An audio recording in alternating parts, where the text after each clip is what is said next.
Alright guys, here for game one. I believe that the hockey game, Montreal game, is over. My upstairs neighbors are French-Canadian, so I think it's safe to record now. We've got this hand, it's not super exciting, but it's got ramp, it's got some life gain. Our opponent looks to be playing a ramp deck as well. Maybe the mirror match, that would be kind of fun. If he's playing three colors, unlikely he'd be playing these lands. It's a lot of coming to play tap. Maybe just some black-green ramp deck? Yeah, some kind of mid-rangey thing here with this new Putrid Leech type monster. When this was spoiled, I had someone tell me that this now invalidated Putrid Leech. That person had clearly never played with Putrid Leech. Putrid Leech is about a million miles better than this thing. My opponent wants to invest extra mana every turn to get an extra 2 damage in. So be it. Yeah, so we're definitely playing a black-green mid-range kind of deck here. Glad my opponent attacked. I have no interest in trading. Not drawn super hot here, but I'm just going to drop down this Disciple.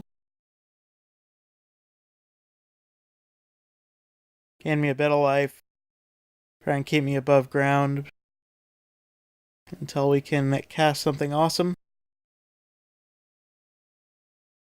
Opponent does have a lot of pressure going on right now, though.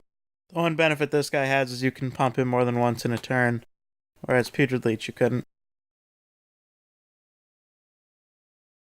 Not really interested in blocking. Even if my opponent double pumps, I'm only taking 10, still at 13, lots of life to give.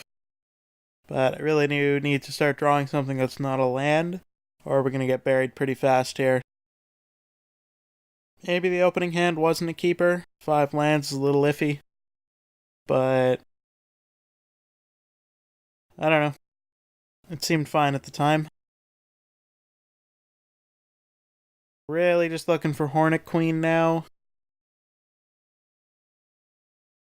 Villinous Wealth would be for 4. I mean, we'll probably hit a couple things. But need something that provides some form of action. Morph creature. Not as familiar with the set as I should be. Not sure what morph creatures are in black and green. Yeah, I'm gonna block. Make my opponent pump at least. Reaper of the Wild's definitely an underplayed card.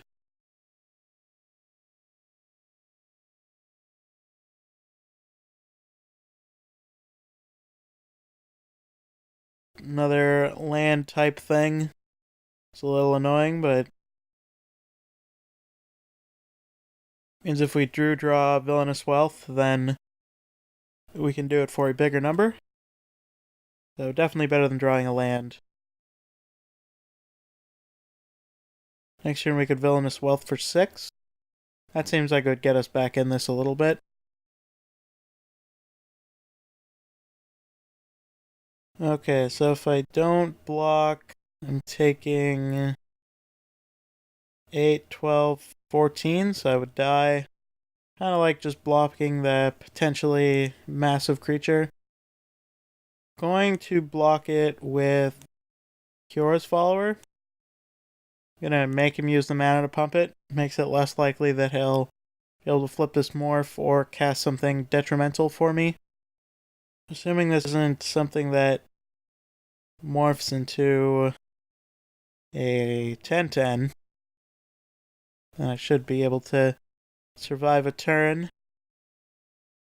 What do we have here?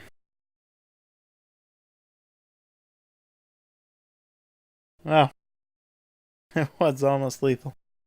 How about that? Okay, so we're dead.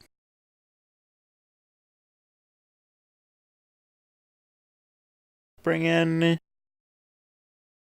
Sultai Charm doesn't seem very good. Hornet's Nest seems pretty solid.